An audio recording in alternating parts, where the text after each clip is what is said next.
जय जोहार, नमस्कार। दैनिक छत्तीसगढ़ चैनल देख रहे हैं आप। मैं हूं आपके साथ अभिजीत कुमार और करते हैं आज की खबरों की शुरुआत सबसे पहली बड़ी खबर के साथ। इससे पहले अगर आप छत्तीसगढ़ के हैं, छत्तीसगढ़ के रोजाना प्रमुख बड़ी खबरें ठीक इसी प्रकार देखना चाहते हैं तो नीचे लाल कलर का सब्सक्राइब बटन दिया है, जिसे दबाकर इस चैनल को आपको सब्सक्राइब करना है।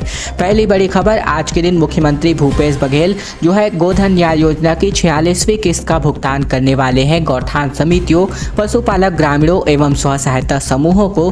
दरअसल मुख्यमंत्री भूपेश बघेल आज के दिन सुबह 11 बजे रायपुर स्थित अपने निवास कार्यालय में आयोजन किए जाने वाले वर्चुअल कार्यक्रम के माध्यम से गोधन न्याय योजना के तहत पशुपालक, ग्रामीणों, गौठान समितियों, इसके अलावा जो भी यहाँ पर स्व सहायता समूह है, इनको 10 करोड़ 90 लाख रुपए की राशि ऑनलाइन जारी करेंगे, जिसमें 1 जून से लेकर 15 जून तक राज्य के गौठानों में पशुपालक, ग्रामीणों, किसानों, भूमिहीनों से क्रय किए गए गोबर के एवज में 2 करोड़ 95 लाख रुपए का भुगतान, गौठान समितियों को 4 करोड़ 79 लाख रुपए का भुगतान, जबकि यहां पर महिला समूहों को 3 करोड़ 16 लाख रुपए की लाभांश राशि का भुगतान शामिल है। गोधन न्याय योजना के अंतर्गत अब तक हितग्राहियों को 272 करोड़ 20 लाख रुपए का भुगतान किया जा चुका है। यहाँ उल्लेखनीय बात यह है कि भेंट मुलाकात कार्यक्रम के चलते मुख्यमंत्री भूपेश बघेल ने जिला मुख्यालय कांकेर से बीते 5 जून को गोधन न्याय योजना के हितग्राहियों को 45वीं किस्त के रूप में 15 करोड़ 37 लाख रुपए की धनराशि जारी की थी। 10 दिन बाद एक बार फिर से गोधन न्याय योजना की 46वीं किस्त की राशि के रूप में 10 करोड़ 90 लाख रुपए का भुगतान प्रस्तावित है।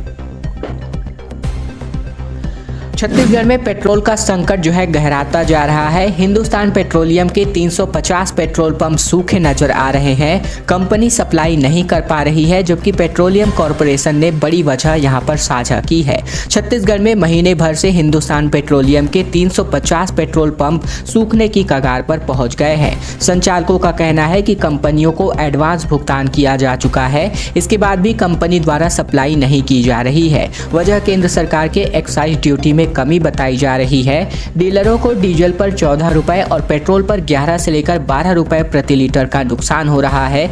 इस वजह से तेल कंपनियां घाटा कम हो इसी कोशिश में है। हिंदुस्तान पेट्रोलियम कॉरपोरेशन लिमिटेड के प्रदेश अध्यक्ष विजय पांडे के मुताबिक कंपनियों द्वारा सप्लाई नहीं की जा रही है। इसकी वजह से ही प्रदेश के पेट्रोल पंप सूखे पड़े हुए हैं। साथ ही पंप संचालकों को नुकसान भी उठाना पड़ रहा है। इसके अलावा मांग के अनुरूप पेट्रोल डीजल की सप्लाई भी नहीं की जा रही है। आए दिन डिपो ड्राई हो जाता है और मॉनसून सीजन भी है। ऐसे में किसानों को तेल के लिए दर दर भटकना पड़ सकता है। ग्रामीण क्षेत्रों की स्थिति ज्यादा खराब है। कोरोना की वजह से व्यवसाय पर भी असर पड़ा है।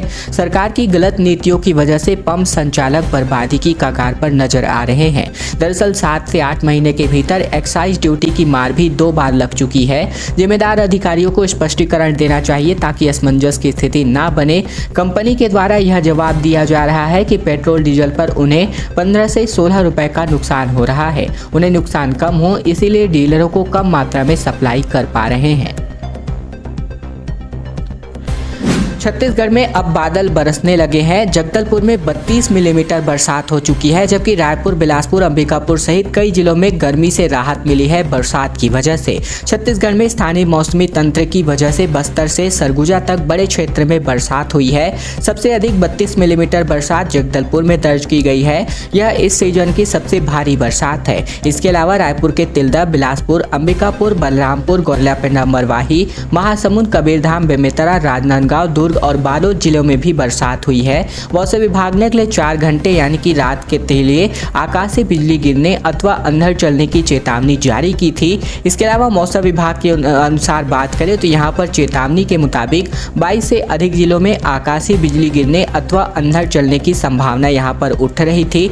इसमें कांकेर, धमतरी, कोंडागांव, बालोद, गरियाबंद, राजनांदगांव, दुर्ग, रायपुर, बलौदाबाजार, महासमुंद, जांजगीर चांपा, बेमेतरा, कवर्धा, मुंगेली, बिलासपुर के साथ साथ कोरिया, रायगढ़, कोरबा, पेंड्रा रोड, सूरजपुर, बलरामपुर, सरगुजा और उससे लगे जिले शामिल थे।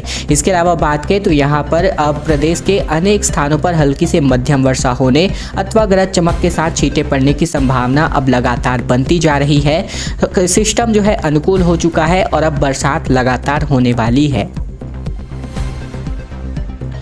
117 दिनों से चली आ रही हड़ताल, शव यात्रा निकालकर स्कूल सफाई कर्मचारियों ने किया प्रदर्शन। आज के दिन पर 47,000 कर्मचारी जो है सफाई कर्मचारी सामूहिक इस्तीफा देने का प्लान कर रहे हैं। दरअसल हम आपको बता दें कि स्कूल सफाई कर्मचारी अनिश्चितकालीन हड़ताल 117 दिनों से लगातार जारी है।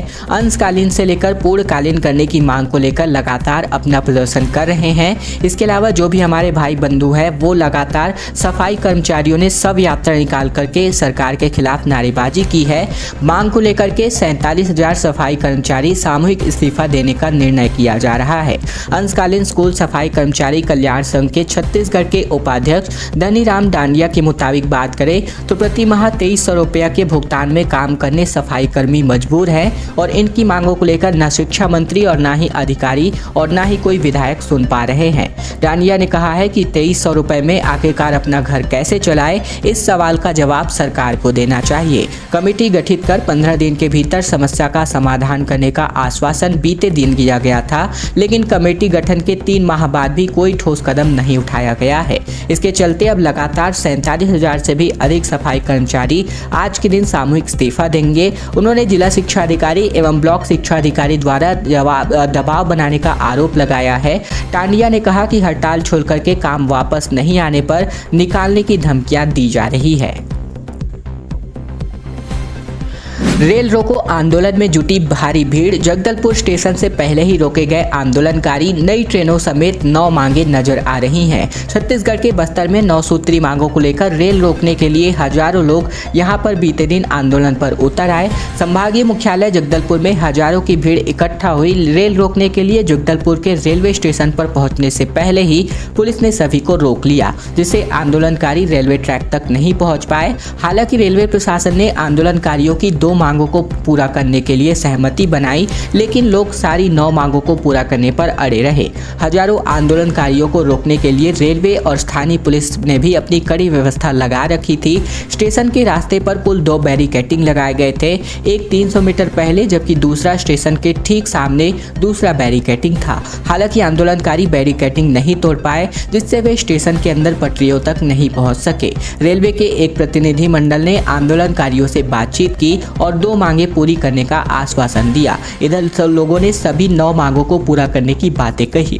अब बात करें तो कई महीनों से लगातार इनका विरोध प्रदर्शन चलता आ रहा है। दरअसल रेल मार्ग से राजधानी रायपुर से जोड़ने के लिए बस्तर में पिछले कई दिनों से लोग आंदोलन कर रहे हैं। लोगों की मांग है कि रावघाट रेल परियोजना का काम अधर में लटका हुआ है और इस परियोजना के अंतर्गत जो भी पटरियां बिछाई जानी थी उसका काम शुरू तक नहीं हो पाया है।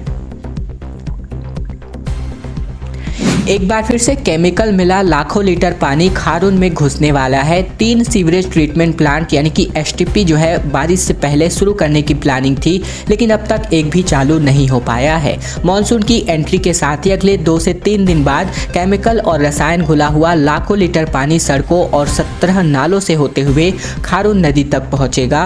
गंदे पानी से खारून नदी का पानी भी गंदा होगा और इसी को रोकने के लिए नदी के किनारे 3 गांवों में 200 MLD के 3 सीवरेज ट्रीटमेंट प्लांट पानी साफ करने के लिए लगाए जा रहे हैं। तीनों प्लांट बारिश से पहले शुरू करने की प्लानिंग थी, लेकिन अब तक एक भी चालू नहीं हो पाया है। हर महीने से निमोरा और कारा में बने प्लांट की केवल टेस्टिंग ही चल पा रही है। घरों और सीवरेज से निकलने वाले गंदे पानी को साफ करने के लिए एसटीपी का सबसे बड़ा प्रोजेक्ट रायपुर में चलाया जा रहा है। इसके प्रोजेक्ट के माध्यम से नालों के माध्यम से जो भी खारून नदी में गिरने वाले पानी है इनको साफ किया जाएगा। नदी का लगभग 11 किलोमीटर का हिस्सा शहर से लगा हुआ है और इस हिस्से में तकरीबन 17 छोटे बड़े नाले और नालियां हैं।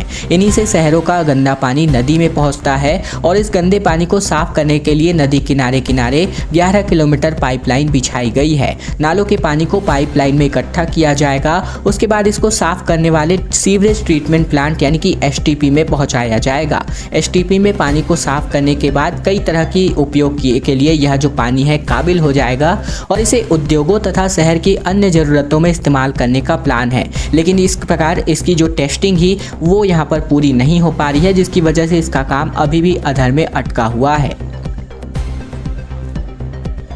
छत्तीसगढ़ में पंचायत उपचुनाव की तैयारी पूरी हो चुकी है। 22 सरपंच, 406 पंच, 3 जनपद पंचायत सदस्य निर्विरोध चुने गए हैं, जबकि 117 पदों पर 28 जून को मतदान होगा, जैसा कि मैंने आपको पहले ही बता दिया है। दरअसल छत्तीसगढ़ में त्रिस्तरीय पंचायत उपचुनाव का मैदान अब तैयार हो चुका है। नाम वापसी की सीमा जो है खत्म हो जाने के बाद अब जनपद पंचायत सदस्य के 3 पद, सरपंच के 22 पद, जबकि पंच के 406 पदों पर निर्विरोध निर्वाचन की स्थिति बन चुकी है। अब इधर जनपद पंचायत सदस्य के 3, सरपंच के 62 और पंच के 52 पदों के लिए चुनाव होगा। इसके लिए 28 जून को मतदान संपन्न होना है। छत्तीसगढ़ के राज्य निर्वाचन आयोग की ओर से बताया गया है कि जनपद पंचायत सदस्य के 6 रिक्त पदों में से बिलासपुर जिले के जनपद पंचायत तखतपुर, गरियाबंद जिले के छुरा और बीजापुर जिले के भैरमगढ़ जनपद पंचायत में एक ही उम्मीदवार होने की वजह से यहाँ पर निर्वाचन की स्थिति निर्विरोध हो गई है। इसके अलावा बात करें तो यहाँ पर 24 ग्राम पंचायतों से उम्मीदवार ही नहीं आए हैं, यानी कि यहाँ पर लगभग पंचायत सदस्य के 6, जबकि सरपंच के 108 और पंच के 631 रिक्त पदों पर उपचुनाव हो रहा है। और ऐसे में 24 ग्राम पंचायतों से कोई भी दावेदार सामने नहीं आया है, जिसकी वजह से ये एक बार फिर से खाली रहेगा। छत्तीसगढ़ सरकार जो है राहुल की पढ़ाई का पूरा खर्च उठाने वाली है। मासूम की मां बोली कि आप हमारे देवता हैं। मुख्यमंत्री भूपेश बघेल ने कहा कि हमने अपना केवल और केवल फर्ज निभाया है। छत्तीसगढ़ के जांजगीर चांपा के पेहरेत गांव में 60 फीट गहरे बोरवेल में फंसे राहुल को सुरक्षित बाहर निकालने के बाद मुख्यमंत्री भूपेश बघेल उनसे मिलने पहुंचे अपोलो अस्पताल, जहां पर मुख्यमंत्री को देखकर राहुल की मां जो कि गीता साहू है वो काफ़ी ज़्यादा भावुक हो गई और उनका पैर पकड़ते हुए बोले कि आप हमारे लिए देवता हैं। जवाब में मुख्यमंत्री बघेल ने कहा कि हमने अपना केवल और केवल फर्ज निभाया है। अब छत्तीसगढ़ सरकार राहुल की पढ़ाई लिखाई की भी व्यवस्था करेगी। मुख्यमंत्री ने राहुल के परिजनों से बातचीत भी की है। मुख्यमंत्री बघेल ने कहा कि राहुल की मां गीता साहू के सिर में हाथ फेरते हुए उन्हें सांत्वना दिया और धैर्य रखने के लिए शाबाशी भी दी है। उन्होंने कहा कि रेस्क्यू टीम ने अपना काम बेहतरीन तरीके से किया है। भिलाई में 70 दुकानों पर चला बुलडोजर। बीएसपी ने अवैध कब्जा धारकों पर कार्यवाही की। मिलियन चौक से लेकर सुपेला फाटक तक कपड़ा मार्केट बनी हुई थी। दरअसल भिलाई इस्पात संयंत्र प्रबंधन बेजा कब्जा धारकों पर लगातार कार्यवाही कर रहा है। बीते दिन ही सुबह बात करें तो बीएसपी के नगर सेवाएं विभाग के डीजीएम के यादव की अगुवाई में अब तक की सबसे बड़ी कार्यवाही की गई है। बीएसपी अमला भारी पुलिस बल के साथ सुबह 5 बजे से 25 मिलियन चौक पहुंचा, जहां पर अतिक्रमण दस्ता ने बुलडोजर चलाकर सुबह 10 बजे तक सुपेला फाटक तक स्थित 17 बेजा कब्जा दुकानों को जमींदोज कर दिया। बीएसपी के नगर सेवाओं के विभाग से मिली जानकारी के मुताबिक सड़क तक बेजा कब्जा दुकानें लगाने की वजह से लोगों को आवागमन में परेशानियां हो रही थी। सेक्टर 6 चौक पर आए दिन सड़क दुर्घटनाएं भी हो रही थी और इसी के लिए बीएसपी ने संपदा न्यायालय अनुमति ली और उसके बाद यह कार्यवाही की है। और अब बात दिल्ली मुख्यालय में लाठीचार्ज पर। पूरी जो कांग्रेस है वो भड़क चुकी है। रायपुर से लेकर के राजभवन तक पैदल मार्च जगाकर यहाँ पर विरोध प्रदर्शन होने वाला है। मंत्री ने बताया है कि जनता के मुद्दों पर हमला हुआ है। दरअसल कांग्रेस मुख्यालय में घुसकर नेताओं और पत्रकारों के साथ मारपीट और घसीट कर निकालने पर पार्टी भड़क उठी है। देश भर में इसके खिलाफ प्रदर्शन होने वाले हैं। छत्तीसगढ़ में कांग्रेस आज के दिन राजभवन तक पैदल मार्च निकालकर विरोध प्रदर्शन जताने की घोषणा करी गई है। इसके पहले नगरीय प्रशासन मंत्री डॉक्टर डहरिया ने आरोप लगाया है कि केंद्र सरकार पुलिस और केंद्रीय एजेंसियों का दुरुपयोग कर रही है। उन्होंने कहा कि यह हमला केवल कांग्रेस या फिर राहुल गांधी पर नहीं, जनता के मुद्दों पर भी है। संगठन की ओर से बताया गया है कि 16 जून को सुबह 10:30 बजे प्रदेश कांग्रेस अध्यक्ष मोहन मरकाम के उपस्थिति में रायपुर के अंबेडकर चौक पर धरना दिया जाएगा। इसके बाद कांग्रेस पदाधिकारी और कार्यकर्ता राजभवन तक पैदल मार्च करेंगे। यहाँ पर राज्यपाल अनुसुईया उइके से मुलाकात कर राष्ट्रपति के नाम एक ज्ञापन सौंपा जाना है। इससे पहले प्रदेश कांग्रेस कार्यालय राजीव भवन में पत्रकारों से बातचीत में नगरीय प्रशासन मंत्री डॉक्टर शिव कुमार डहरिया ने कहा कि मोदी सरकार तानाशाही पर उतर आई है। राहुल गांधी पर हाथ डालना महंगा पड़ेगा, मुख्यमंत्री बघेल की चेतावनी सामने आ रही है। मोदी सरकार को राहुल के साथ जाने से रोका तो कांग्रेस मुख्यालय के बाहर धरना पर बैठे Bhupesh Baghel. National Herald case में प्रवर्तन निदेशालय यानी कि ईडी ने बीते दिन भी कांग्रेस नेता राहुल गांधी को पूछताछ के लिए बुलाया। उनके समर्थन में राज्यों के दूसरे नेता भी दिल्ली पहुंचे। बुधवार सुबह छत्तीसगढ़ प्रदेश कांग्रेस अध्यक्ष मोहन मरकाम भी दिल्ली गए। उधर मुख्यमंत्री बघेल भी दिल्ली के बाहर मुख्यालय पर धरने पर बैठ गए और कहा कि राहुल गांधी पर हाथ डालना महंगा पड़ेगा। खैर दोस्तों, आज की खबरों का सिलसिला बस यहीं तक का था। वीडियो पसंद आए तो नीचे लाइक बटन है जिसे दबाकर इस वीडियो को आपको बहुत ही छोटा सा लाइक करना है और साथ ही साथ चैनल को सब्सक्राइब कर लेना है ताकि प्रतिदिन की महत्वपूर्ण